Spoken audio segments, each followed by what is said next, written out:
குரு குருவே துணை. வேதாத்ரியம் வாழ்க வளமுடன்.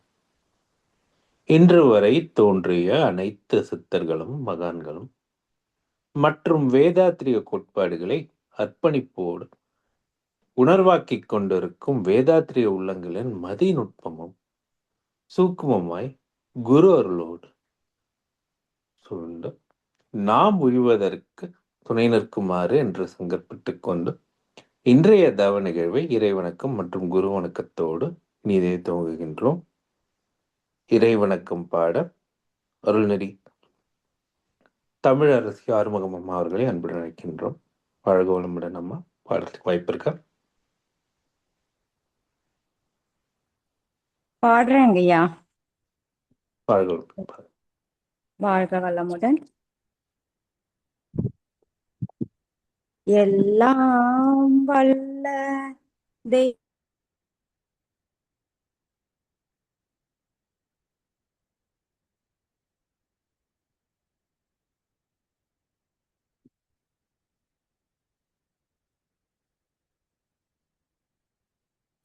வாழ்க வளமுடன். வல்லாய் உடலில் இயக்கம் அவன், வாழ்வில் உயிரில் அறிவும் அவன், கல்லார் கற்றார் செயல் விளைவாய் காணும் இன்ப துன்பம் அவன். அவனின் இயக்கம் அணுவாற்றல், அணுவின் கூட்டு பக்குவம் நீ, அவனில் தானே உன்னில் அவன், அவன் யார் நீ யார் பிரிவேது, அவனை மறந்தால் நீ சிறியோன், அவனை அறிந்தால் நீ பெரியோன், அவனி ஒன்றாய் அறிந்த இடம் அறிவு முழுமை அது முக்தி, அவன் நீ ஒன்றாய் அறிந்த இடம் அறிவு முழுமை அது முக்தி. வாழ்க வளமுடன். நன்றிகள் ஐயா. வாழ்க வளமுடன் அம்மா. குரு வணக்கம் பாட அருள்நெறி நீமா சுரேஷ்குமார் அம்மா அவர்களை அன்புடன் அழைக்கின்றோம்.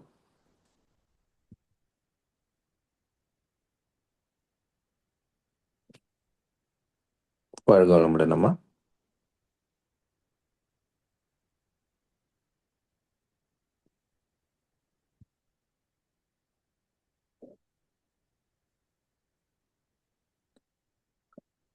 தமிழரசி அம்மா அப்படியே குரு வணக்கம் பாடிடுறீங்களா? சிந்தையை அடக்கியே சும்மாவிருக்கின்ற சீரறிய செய்த குருவே, அந்த நிலைதனில் அறிவு அசைவற்றிருக்க பெருமானந்தம் பொங்குதங்கே, இந்த பெரும் உலகமிசை எடுத்த பல பிறவிகளின் இறுதி பயனாகிய சந்ததமுமெனை மறவாத சாந்த வாழ்வழித்தோய் என் சந்தோஷ செய்தி இதுவே, சந்ததமுமெனை மறவாத சாந்த வாழ்வழித்தோய் என் சந்தோஷ செய்தி இதுவே. வாழ்க வளமுடன் ஐயா. வாழ்க வளமுடன். பாடல்கள் பாடி வளமுடன். வாழ்க வையகம், வாழ்க வையகம், வாழ்க வளமுடன். இன்று நமக்காக அருமையானதொரு சாந்தி யோகம் நடத்திய அருள்நெறி ஆனந்த் வெங்கடேஷன் ஐயா அவர்களை வாழ்த்துவோம். அருள்நெறி ஆனந்த் வெங்கடேஷன் ஐயா அவர்கள் வாழ்க வளமுடன். அவர்களின் அன்பு குடும்பம் வாழ்க வளமுடன். அவர்களின் உடல்நலம், பொருள்வளம், மனவளம் மற்றும் அவர்களின் ஆன்மீக தொண்டு வாழ்க வளமுடன், வாழ்க வளமுடன், வாழ்க வளமுடன்.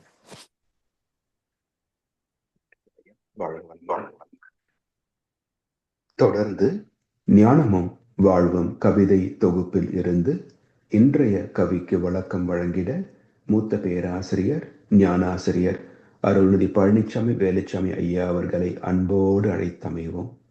வாழ்க வளமுடன் ஐயா. வாழ்க வளமுடன் ஐயா. வாழ்க வையகம், வாழ்க வையகம், வாழ்க வளமுடன். குரு வாழ்க, குருவே துணை. சான்றோர் பெருமக்களே, ஞானமும் வாழ்வும் கவிதை தொகுப்பின் தொடர் சிந்தனையில் இனி பிறவி இல்லை என்ற கருத்தை பற்றிய மேலும் ஒரு கவி மோகம் என்ற தலைப்பில் தகப்பனுடைய ஒரு கழிவை தாயார் ஏற்று தன் கழிவை அதனோடு சேர்த்து மிக புனிதமெனும் இந்த உடலை ஈந்தாள். மீண்டும் அவள் உடல் கழிவை பாலாய் உண்டோம்.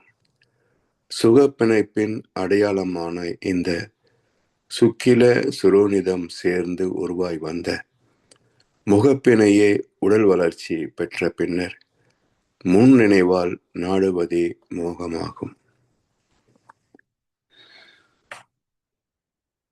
மோகம் என்பது குறிப்பாக ஆண் பெண் நட்பை குறிப்பிடக்கூடியது.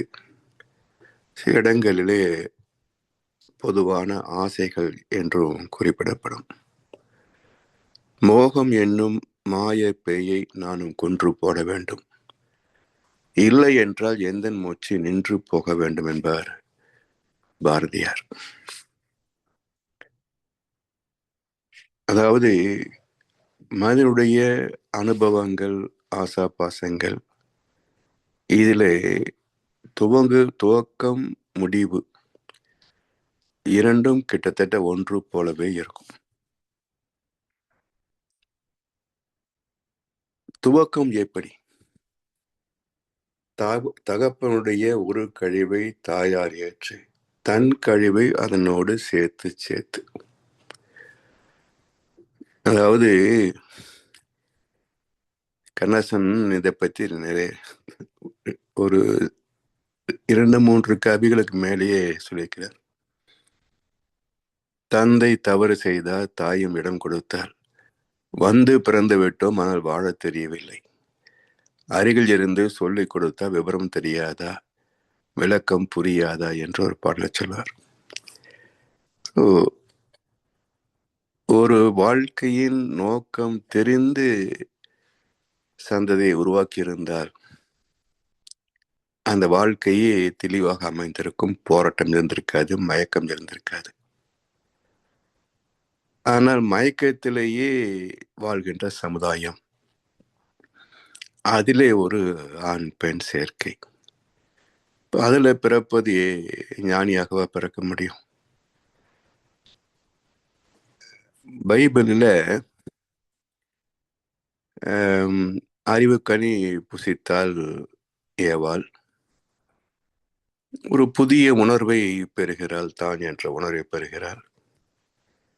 அந்த சுகத்தை தன் முன்னாடி வந்த ஆதாம் உணர வேண்டுமே என்று அவனை வற்புறுத்தி புசிக்க வைத்தாள். அடுத்த வசனம், அவர்கள் தாங்கள் நிர்வாணமாக இருக்கிறோம் என்பதை அறிந்தார்கள். அதுக்கு அடுத்த வசனமே, அன்று ஆதாம் முதன்முறையாக ஏவாளை அறிந்தான். ஸோ அந்த அறிந்தான் என்பதை அப்படி வச்சுங்க. அடுத்தது, அவர்களுக்கு ஒரு ஆண் குழந்தை பிறந்தது. அப்ப அறிந்தான் என்றால் புலன் மூலமாக அறிகின்ற திறத்தை பெற்றது. அது முதல் உறவிலே தான். அது முன் வரைக்கும் தான் என்ற உணர்வே கிடையாது, தான் நிர்வாணமாக இருக்கிறோம் என்பதும் தெரியாது. அப்ப அறிவு பெற்ற முதல் உணர்வே தாம்பத்தியம்தான். அதே போல என்றைக்கும் ஒரு குழந்தை கருவாகின்ற போது பெறக்கூடிய முதல் அனுபவம் என்ன என்றால், அந்த உணர்வு கலங்கி ஒழுகிய விந்து ஊரு சுரோனிதம் மீது கலந்து என்பார் பட்டினத்தார். அப்ப எல்லாம் மறந்த நிலையிலே தான் ஒரு கரு உருவாகும். அதனால் முதல் அனுபவமே இறை உணர்வாகத்தான் இருக்கும். சரி, அன்று ஆதாமை முதன்முறையாக அறிந்தான். சரி, ஏன் பெண் குழந்தை பிறந்துக்க கூடாது, அவளுக்கு ஒரு ஆண் குழந்தை பிறந்தது என்று அடுத்த வசனம் வருது. அதே போல கந்த புராணமாகட்டும், ராமாயணமாகட்டும், விஸ்ரவா என்ற ஒரு அந்தன முனிவர், பிறகு கைகசி என்ற ஒரு அரக்கி, அந்த அரக்கியோடு கலந்த உறவிலே தான் சூரபத்மன் பிறக்கிறான். பிறகு அந்த முனிவனுடைய அறிவும் இவருடைய அறிவும் இணைந்த போது அங்கே சூரபத்மன், யானை முகன், அவனுடைய தம்பி மூன்றாவது, ஜஸ்ட் லைக் இங்க ராமாயணத்துல ராவணன், கும்பகர்ணன், விபீஷணன் வருவது போல அதே இடத்துல அதே மாதிரி அங்கே வரும். ஸோ இங்கே பார்த்தீங்கன்னா ஆணவம் ஆணவத்தோடு கலக்கிற போது முனிவனாக இருந்தாலும் தன்னை மறந்து மோகத்தில் வீழ்கின்ற போது அது ஆணவத்தின் வெளிப்பாடு தான் 6 குணங்கள். எனவே முனிவன் அந்த இறை உணர்விலிருந்து கீழிறங்கி மனித உடல் தேவைகள் உணர்வு கவர்ச்சி வருகின்ற போது அங்கே ஆணவம் வெளிப்படுகிறது. அந்த அரக்கியும் அதற்காகத்தானே வந்தார். அப்ப ஆணவம் சேர்ந்த போது ராவணன் பிறந்தான். பிறகு முனிவனுடைய இயல்பு என்ன, எப்போதும் ஞானத்தில் இருப்பது தானே. அப்ப அதுவும் இவருடைய ஆணவமும் சேர்ந்த போது சாஸ்திர ஞானம் மிக்க அரக்கனாக கும்பகர்ணன் பிறந்தான். ஆணவத்திற்கும் மூலம் அறிவு தானே. அதனால் முனிவனின் அறிவும் அந்த அரக்கியின் அறிவும் இணைந்த போது விபீஷணன் பிறந்தான். பிறகு அந்த அரக்கியுடைய ஆசைகள், மோகம், அதன் காரணமாக சூர்பனகை பிறக்கிறாள். இப்படி அறிவும் இணைந்தால் அறிவு பிறக்கும் என்பதைத்தான் பைபிளிலே ஆண் குழந்தை பிறந்தது என்று சொன்னார்கள். இது பாலியல் மூலமாக அல்ல, இது அறிவின் பக்குவத்தை குறிப்பிடக்கூடிய சொல். அப்படி உலகமே அறிவு மார்க்கத்திலிருந்து சந்ததிகளை உருவாக்கி இருந்தால் எப்போதுமே இந்த வாழ்க்கை சுகமாகவே அமைந்திருக்கும். ஆனால் இங்கே மோகம் மட்டுமே முதலிடம் பெறுவதனால அந்த மோகத்தை சார்ந்தே உலகம் ஓடிக்கொண்டிருப்பதை இன்றைக்கு பார்க்கிறோம். ஒவ்வொரு காலகட்டத்திலேயும் இதனுடைய தாக்கம் விரிந்து கொண்டே போவதையும் பார்க்கிறோம். ஒரு கட்டத்தில் 14 வயதுல தான் பெண் பிள்ளைகள் பருவம் அடையும். இன்றைக்கு அது 13 ஆகி 12 ஆகி 10 ஆகி. இதற்கு காரணம் என்ன என்றால், ஒன்று உணவு வகை.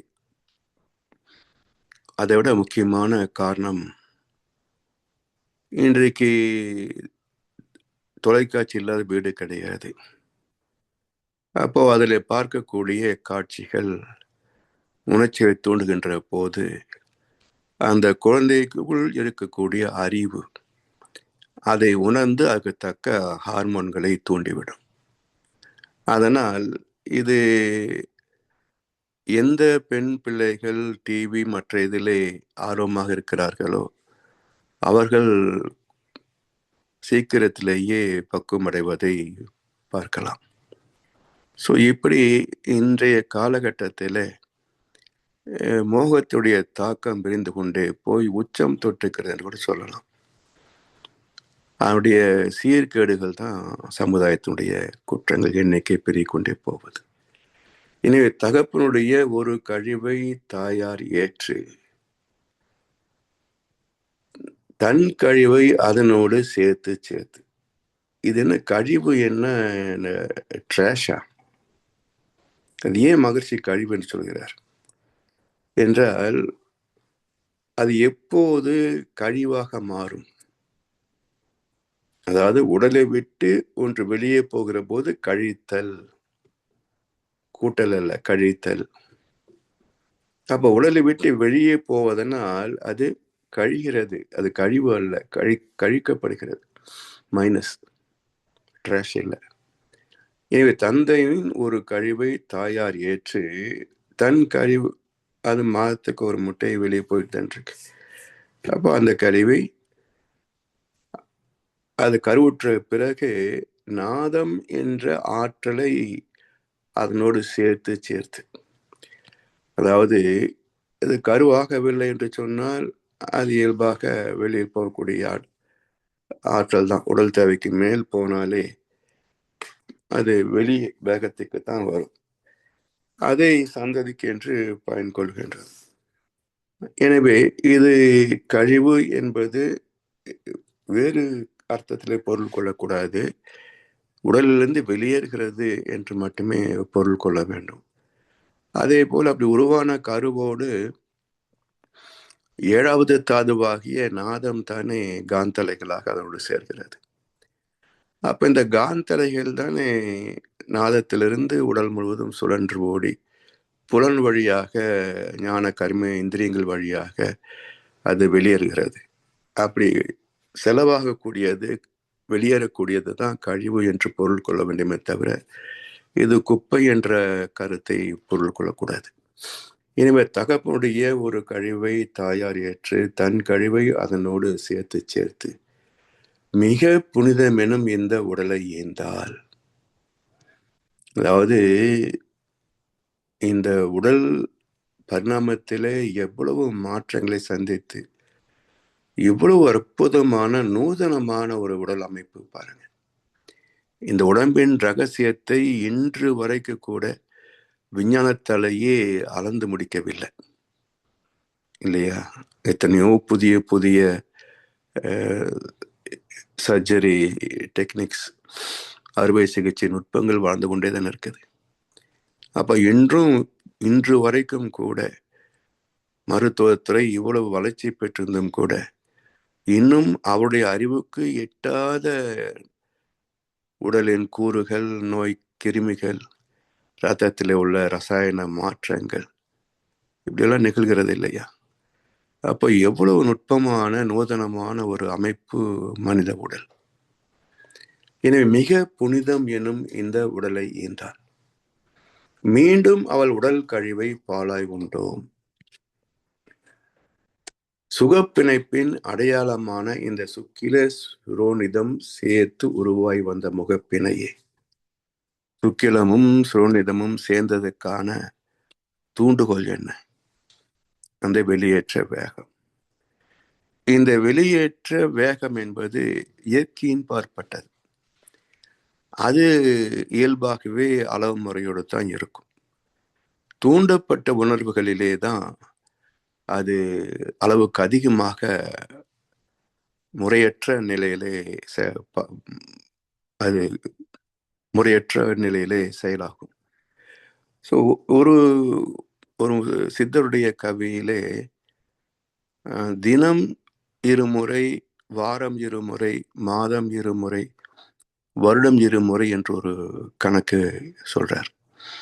தினம் இருமுறை, அதாவது உடல் நலமான உடலுக்கு உள்ள பழக்கங்கள் என்ன அப்படின்னா, தினம் இருமுறை, அதாவது உணவு அப்படின்றது ஒரு நாளைக்கு இருமுறை என்ற பழக்கத்தை வைத்திருந்தால் உடலுக்கு நோயே வராது உணவு மூலமாக. இன்றைக்கு உணவு தான் மிக முக்கியமான காரணி பல நோய்களுக்கு. ஆனால் ஏன் தெரிந்தும் அதை நாம் அலட்சியப்படுத்துகிறோம் என்றால் சுவை உணர்வுக்கு நாம் அடிமை. பெரும்பாலும் எல்லோரும் அடிமைதான். சில சமயங்களில் அடிமைத்தனமாக தான் இருப்போம். அதனால் இந்த உணவு ஒரு நாளைக்கு 2 முறை போதும். வாரம் 2 முறை என்பது எண்ணெய் குளியல். அது இந்தியா போன்ற நாடுகளுக்கு எண்ணெய் குளியல் அவசியம்.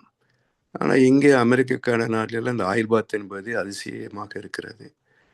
இங்கே தலைக்கு எண்ணெய் போடுறது கூட ஒரு தேவையில்லாத செயல் அப்படின்னு தான் பொதுவாக சொல்கிறாங்க.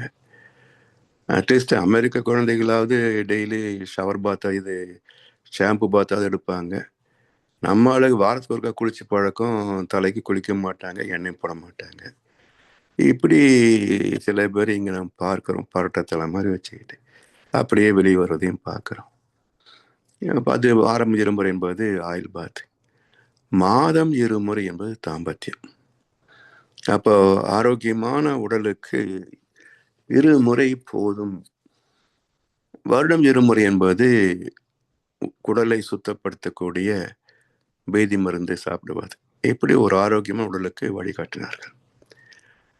என்றால் மாதம் 2 முறை இருந்த அந்த இலக்கணம் விதி மாறி போனதற்கு காரணம் என்னன்னு பாருங்க. எல்லாமே தூண்டப்பட்ட உணர்வுகள் தான்.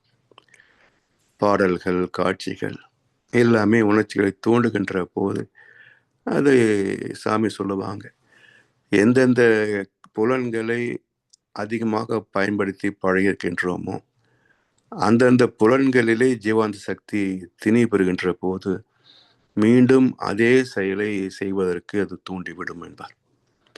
இப்படி எல்லாமே ஒரு பழக்க பதிவாகத்தான் வைத்திருக்கிறோமே தவிர விளக்க பதிவாக இல்லை. அப்ப விளக்க பதிவு யார் சொல்லுவாங்க? யாரும் சொல்லித்தது கிடையாதுங்க. அப்போ குழந்தைகளுக்கு எப்படி தெரியும்? எனவே சமுதாயம் தனி மனிதனை பொறுப்பெடுத்துக் கொள்வதே கிடையாது. அதாவது விஷுவல் மீடியா மிக சக்தி வாய்ந்தது. அது எப்படியெல்லாம் பயன்படுத்துகிறாங்க அப்படின்றதுக்கு இன்னைக்கு உள்ள ரீல்ஸ் பார்த்தீங்கன்னா தெரியும். எவ்வளவு பணம் சேர்க்க முடியும் என்பதுதான் குறிக்கோளாக இருக்க தவிர எதற்காக இதை எக்ஸ்போஸ் பண்றோன்றது கூட அவங்களுக்கு தெரிவதில்லை. அப்போ தேவையற்றதெல்லாம் வருகின்ற போது யார் யார் எதை நாட்டம் கொள்கிறார்களோ அப்போ பருவம் ஆட்டோமேட்டிக்காக அது இருக்கத்தானே செய்யும். இப்படி அந்த உந்து வேகத்தின் காரணமாக அளவு மீறுகின்ற போது முதல்ல அடிபடுவது சிந்தனை திறம்தான். ஏன்னா 7 தாதுக்களிலே ரசம், ரத்தம், சதை, கொழுப்பு, எலும்பு, மஜ்ஜை, சுக்கிலம். மஜ்ஜை எங்க இருக்கு? மூளை செல்களே மஜ்ஜையில் உருவானது தானே. அப்புறம் அந்த மூளையில தான் வித்சக்தி உருவாகி பருவம் அடைகின்ற போது அது கீழே சந்ததி உற்பத்திக்காகத்தான் கீழே வருது. இப்போ அந்த மஜ்ஜையிலிருந்து வித்சக்தி உற்பத்தி ஆவதனால இது அதிகமா போச்சுன்னா அடுத்து என்ன செய்யும்? இப்போ தமிழ்நாட்டில் நிறைய விசேஷங்கள் செய்கிறோம். ஒரு திருமண நிகழ்ச்சி வச்சுக்கங்களேன், ஒரு 200 பேர் வருவாங்கன்னு சொல்லி அதுக்கு தகுந்த மாதிரி தரமான சாம்பார், ரசம் எல்லாம் வச்சிருக்கிறோம். திடீர்னு 50 பேர் கூடுதல் வந்துட்டாங்கன்னு என்ன சொல்லுவோம்? ரசம் சாம்பாருக்குள்ளே போகும், வெந்நீர் ரசத்துக்குள்ளே போகும். அப்போ குவாலிட்டி குறைஞ்ச போது இல்லையா? அதே போல உடலிலே வித்து சக்தி அதிகமாக வெளியேறினால் அதை ஈடுகட்டுவதற்காக இங்கே மஜ்ஜையிலிருந்து சக்தி கீழே வந்துடும். அடுத்த தாதுலேருந்து வரக்கூடிய சத்து போகணும். அப்போ அதனுடைய இயல்பான தேவை குறைகின்ற போது மூளைக்கும் அந்த மஜ்ஜையுடைய ஆற்றல் குறைகின்ற போது சிந்தனை திறம் குறைஞ்சு போகும். அதனால் இன்றைக்கு ஏன் மக்கள் இவ்வளவு கஷ்டப்பட்டும் சிந்திக்க மறுக்கிறார்கள் என்றால் அவங்க சிந்தனை பூரா உடல் சார்ந்த சிந்தனை இருக்குமே தவிர அந்த துன்பத்தை நீக்குவதற்கான சிந்தனை என்பதே இருக்காது. காரணம் என்ன? எல்லாம் புலன் வழி வாழ்க்கை. அப்போ இதுல பெருமை கட்டி கொண்டது யாருங்க? எல்லாரும் தான். அப்போ இலைமுறை காய்முறையாக இருக்க வேண்டிய விஷயங்கள் எல்லாம் இன்றைக்கு மேடை அறிவிட்டதுனால அப்போ எந்தெந்த உணர்ச்சிகளை தூண்டினால் காசாக்க முடியுமோ அதுவே சில பேர் குத்தை கெடுத்துக் கொள்வதனால சமுதாயம் சீழ்ந்து போகிறது. அப்படி சுக பிணைப்பின் அடையாளமாக சேர்ந்த இந்த உந்து வேகம் அந்த முகப்பினையே உடல் வளர்ச்சி பெற்ற பின்னர், உடல் பக்கம் அடைந்த பின்னர் முன் நினைவால் நாடுவதே மோகமாகும். ஆண் பெண் கவர்ச்சி என்பது அந்த பருவம் வந்த பிறகு அடுத்த சந்ததி உருவாக்கக்கூடிய வகையிலே வருவதுதான். முன் நினைவால் வருவதே மோகமாகும். ஸோ இதை முறைப்படுத்தக்கூடிய வகையிலே சமுதாயமே பொறுப்பெடுக்க வேண்டும். தனி மனிதன் மட்டுமே பொறுப்பெடுக்க முடியுமா என்றால் கஷ்டம்தான். எனவே அரசாங்கம் என்பது, மதம் என்பது, இந்த இரண்டு துறைகளுமே மனிதனை பக்குவப்படுத்துவதற்காக ஏற்படுத்தப்பட்டவை. ஆனால் இதில் எல்லாம் தரமற்றவர்களே தலைமை ஏற்றுக்கொண்டதனால சமுதாயம் பல பிரச்சனைகளை தெரிந்தே சிக்க வேண்டிய சூழ்நிலைகளிலே போய்விடுகிறது. இப்போ இதெல்லாம் எப்போது யார் மாற்றுவது என்பதை தான் சிந்தனை செய்து பார்க்க வேண்டும். அதாவது இது ஏன் இந்த உணர்வு தோன்றுகிறது அப்படின்றதே ஒரு இயற்கையுடைய அமைப்பில் பார்த்தீங்கன்னா, இது ஏன் வித்து சக்தி என்று சொன்னாங்க. அந்த கருவாகக்கூடியதற்கே வித்து என்று தான் சொல்கின்றோம். வித்து என்றால் இறைநிலனுடைய பரிணாமத்தின் மூலக்கூறு. அப்ப அந்த மூலக்கூறை உருவாக்கியதனால் இறைவனுக்கு வித்தகன் என்று பேர். வித்துக்கு அகமாக உள்ளே இருப்பவன் வித்தகன். அப்ப இது என்ன செய்யும், இங்கே இருப்பு கூடுகின்ற போதுதான் மீண்டும் அது மேல் நோக்கு வேகத்தை பெறும். இது வெளியேறி கொண்டு இருந்தால் அதுக்கு இருப்பு குறைஞ்சு போச்சு என்றால் மேல் நோக்கு வேகம் இருக்காது. இப்போ காயல்பம் செய்தால் நோய்கள் குணமாகும், பல நன்மைகள் உருவாகும் என்றெல்லாம் மகிழ்ச்சி சொல்றாங்க, சித்தர் சொல்லியிருக்கிறாங்க. விஞ்ஞானமும் அந்த ஆற்றலை பற்றி பேசியிருக்கிறது. மருத்துவ குணம் வாய்ந்த தன்மை வரும் என்பதை விஞ்ஞானமும் பேசியிருக்கிறது. ஆனா இது இப்படி காய்ப்போ செய்கிற எல்லாருக்கும் இது வந்திருக்குதா அப்படின்ற ஒரு கேள்வி வந்ததுன்னா எத்தனை பேர் ஆம் என்று பதில் சொல்ல முடிகிறது? அப்போ சாமி சொல்லுவாங்க, சில பேர் கேட்பாங்க, சாமிஜி காயப்போ ரெகுலராக பண்ணிட்டு இருக்கேன் சாமிஜி, ஒன்றுமே சட்டியில் இருந்தால் தான் அகப்பையில் வரும் அப்படிம்பார். என்ன அர்த்தம் என்றால், இங்கே இருப்பு இருந்தால்தான் அது மேல் நோக்கு வேகத்துக்கு வரும். இங்க இருப்பே வருது செலவாகுது, வருது செலவாகுதுன்னா என்னத்தை மேலே ஏற்றுவீங்க? வெறும் மூச்சு மட்டும்தான் மேலே போகும். அதனால அந்த உயிர் சக்தி வித்து சக்தியை மேலே ஏற்றம் சொன்னா கீழே இருப்பு இருக்கு நம்மல்ல. அதனால தான் அது ரொம்ப அற்புதமான கண்ணாசுடைய ஒரு காதல் பாடல் தான். ஆனால் 2 தோழிகளுக்கு மத்தியிலே பாடுவதாக வரக்கூடிய பாட்டு. அதுல இந்த வித்து சக்தி எங்க கொண்டு போய் சேர்க்கும் அப்படின்றத மிக அற்புதமாக ஒரு வரி சொல்லியிருக்கார். முத்தத்தை மறந்தவள் சித்தத்தில் இருந்ததை மௌனத்தில் அறிந்தால் தோழி அப்படின்னு வரும். தூது செல்ல ஒரு தோழி இல்லை என்று அப்படின்ற வரக்கூடிய பாடல்ல முத்தத்தை மறந்தவள் சித்தத்தில் இருந்ததை மௌனத்தில் அறிந்தால் தோழி. இதை யோசிச்சு பாருங்க, எவ்வளவு அற்புதமான காமத்தில் இருந்து கடவுளுக்குன்னு சொல்றாங்கல்ல, அந்த தத்துவத்தை 1.5 வரியில சேர்த்திருக்கிறார். முத்தத்தையும் மறந்தவள், அதாவது மோகத்தை மறந்தவள், சித்தத்தில் இருந்ததை, உயிருக்கு உள்ளாக இருந்த வித்துக்கு அகமாக இருக்கின்ற வித்தகனை மௌனத்தில் அறிந்தால் தோழி. அப்போ மௌனம் இருந்தால்தான் மௌன நிலையை அடைய முடியும். இப்படி ஒரு காதல் பாட்டிலே கூட தத்துவத்தை இணைத்த அற்புதமான கவிஞர் கண்ணதாசன். எனவே இதிலிருந்து அங்க மேல போகணும் அப்படின்னா இந்த வித்து சக்தியுடைய பயன்பாட்டை மிக சரியாக பயன் கொள்ளக்கூடிய மனப்பக்குவம் வேண்டும். அதைத்தான் அந்த காலத்துல எல்லாம் குருகுல கல்வி என்று வைத்தார்கள். அப்ப குருகுல கல்வியிலே முதல்ல வாழ்க்கை கல்வி, உடல் கல்வி சொல்லித்தரும். அதுக்கு பிறகுதான் மற்ற கல்வி எல்லாம். இப்போ நமக்கு நிறைய விஞ்ஞானம் வளர்ந்து போனதுனால அதை பற்றிய கல்வி நிறைய கற்றுக்கொள்கிறோம். ஆனால் உடம்பை பற்றியோ மனதை பற்றியோ வாழ்க்கையை பற்றியோ அவ்வளவாக கற்றுக்கொள்வது இல்லை. அப்போ உடல் நோய்கள், பல பிரச்சனைகள், இயலாமை எல்லாமே வந்துடும். அதனால் இந்த வித்து சக்தியை எப்படி கையாள்வது, மோகத்தை எப்படி கையாள்வது, அதனால தான் இந்த போராட்டத்தை பாரதியார் சொல்றார். மோகம் என்னும் மாயப்பேயை நானும் கொன்று போட வேண்டும், இல்லை என்றால் எந்த மூச்சு நின்று போக வேண்டும். அது பெட்டர். ஸோ அந்த தவிப்பு, போராட்டம், இதை விட அந்த சகவாசமே இல்லாமல் செய்து கொள்வது சாலச் சிறந்தது என்பார் ராமகிருஷ்ண பரமஹம்சர். அதாவது மடங்கள் ஒரு மாதிரி வாழ்க்கை நடத்துகிற இந்த காலத்துல அன்றைக்கு தனக்கென்று உரிய மனைவியை கூட தேவியாக உபாசனை செய்தவர் ராமகிருஷ்ண பரமஹம்சர். அவர் என்ன சொல்றாருன்னா, வாழ்ந்து காட்டிய கருத்தை சொல்றார்.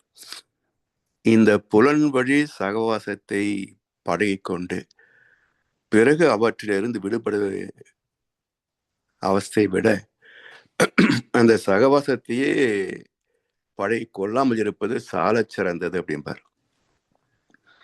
ஸோ அந்த போராட்டமே இருக்காது அப்படின்ற அனுபவத்தை அவர் சொல்லுவார். இப்படி குருகுல கல்வியிலே இதெல்லாம் கற்றிருந்தால், அறம் தெரிந்து இல்லறத்துக்கு வந்திருந்தால் எல்லாமே சரியா இருந்திருக்கும். இங்க அறம் இல்லாத அறங்காவலர்கள் தானே உலகத்துல. அறக்கட்டளைன்னு பேர் வச்சுக்கிறோம். அறம் இல்லாத கட்டளை, அறம் தெரியாத அறங்காவலர்கள், இப்படித்தானே உலகம் போயிட்டு இருக்கு. அதனால இது எல்லாம் புரிந்து பயன் கொள்ள வேண்டும் என்று சொன்னால் தனி மனிதனும் மாறணும், அதற்கு ஒரு துணையாக சமுதாய அமைப்பும் இருக்கணும். இரண்டும் சேர்ந்தால்தான் ஒரு நிறைவான வெற்றி சந்திக்க முடியுமே தவிர, இல்லை என்றால் ஜாஞ்சேரி மூலம் சறுக்கின கதையாயிடும். எனவே மிக அற்புதமான ஒரு கருத்து, மனித குலத்திற்கு மட்டுமல்ல எந்த ஜீவனுக்கும் மூலமும் முடிவுமான கருத்து. இதனுடைய தாற்பயத்தை மகர்ஷி அவர்கள் ஒரு கோடிட்டை காட்டியிருக்கின்றார்கள். இந்த உணர்வு வருவதனால் தான் சந்ததிகள் உருவாகின்றன, இல்லை என்றால் என்ன தேவை இருக்க போறது. எனவே இதை புரிந்து பயன்கொள்வதற்கு ஆன்மீகத்தை தெளிவாக பின்பற்ற வேண்டும். எனவே நம் கடமை அறவாழ்வின் நாட்டத்தை சிறக்கட்டும் என்று சொல்லி வாய்ப்பளித்த சிவமடுத்தனருக்கும் நன்றி பாராட்டி இந்த உரையை நிறைவு செய்கின்றோம். வாழ்க வளமுடன், வாழ்க வளமுடன், வாழ்க வையகம். வாழ்க வளமுடன் ஐயா. மிகவும் அருமையான விளக்கம். இதுல கேள்வி இருக்குங்க ஐயா, பட் நாளை கண்டிப்பா நான் இதுல கேட்கிறேன். பட் ரொம்ப அருமையான விளக்கம், நன்றிகள். வாழ்க வளமுடன் ஐயா. தொடர்ந்து மகான் கவிகளுக்கு சீராக விளக்கங்கள் வழங்கி நம்மை சிறந்த முறையிலே வழிநடத்தி கொண்டிருக்கும் மூத்த பேராசிரியர், ஞானாசிரியர் அருள்நிதி பழனிசாமி வேலுச்சாமி ஐயா அவர்களும் அவர் தம் அன்பு குடும்பத்தினரும் அருட்பேராற்றல் கருணையினால் உடல் நலம், நீலாயுள், நிறை செல்வம், உயர் புகழ், மெய் ஞானம் ஓங்கி வாழ்க வளமுடன், வாழ்க வளமுடன், வாழ்க வளமுடன். நன்றிகள் ஐயா. தொடர்ந்து பாடல்கள் பாடி நிறைவு செய்யும் தருணம். வேதாத்திரிய பாடல் பாட அருள்நிதி தாரகேஸ்வரி அம்மா அவர்களும், பிரம்ம ஞான கவி பாட சாந்தி கண்ணன் அம்மா அவர்களும்,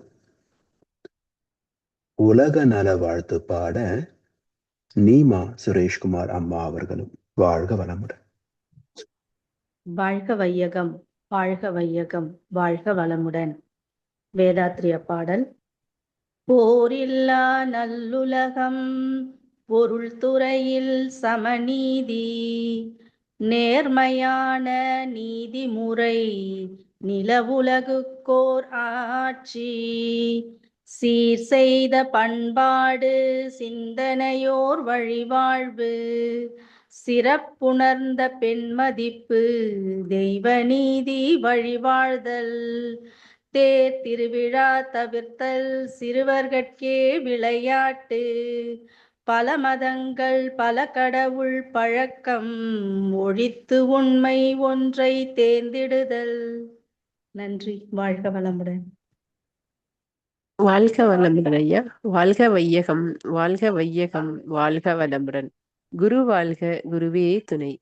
பிரம்யா கவி. இறைவெளியே தன்னிருக்க சூழ்ந்தழுத்தும் மாற்றல் இதன் திணிவு மடிப்பு வில சுழலும் நுண் விண்ணாம் நிறைவெளியில் விண் சுழல நெருக்குகின்ற உரசல் நிலைவெளியில் எழுப்புகின்ற நேரலைகள் காந்தமாம் மறைப்பொருளாம் காந்தம் தன் மாத்திரைகள் ஐவகை மலைக்காதிர் விண்கூட்டம் மாபூதம் ஐந்துமாம் முறையாய அக்காந்த அலை மனமா உயிர் உடல்களில் மதி உயர்ந்து உண்மை பெற மா பிரம்ம ஞானமாம், மா பிரம்ம ஞானமாம். நன்றி ஐயா. வாழ்க வளமுடன்.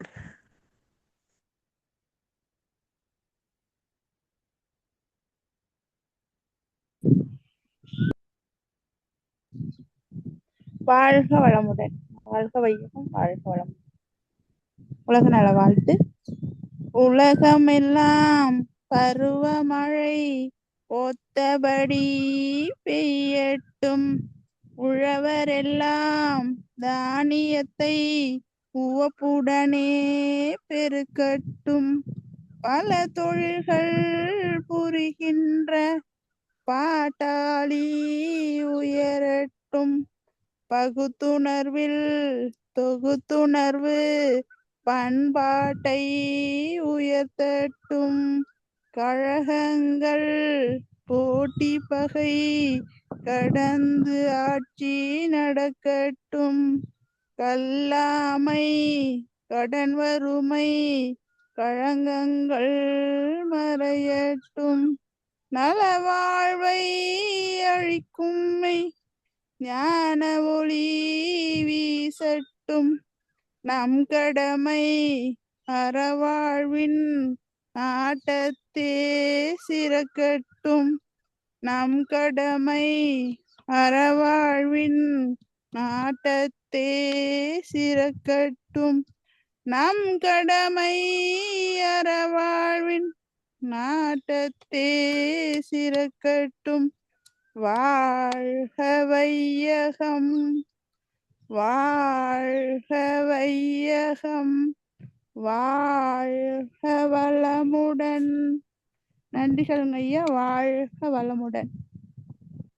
வாழ்க வளமுடன். இன்றைய தவத்தில் கலந்து கொண்ட நண்பர்கள், தவத்தை வழிநடத்திய நற்சிந்தனை வழங்கிய பாடல்கள் பாடியவர் அனைவரும் வாழ்க வளமுடன். அவர்களின் நண்பு குடும்பம், அவர்களின் உடல் நலம், மனவளம், பொருள் நலம், அருள் தொண்டு, ஆத்மீக தொண்டு வாழ்க வளமுடன், வாழ்க வளமுடன், வாழ்க வளமுடன்.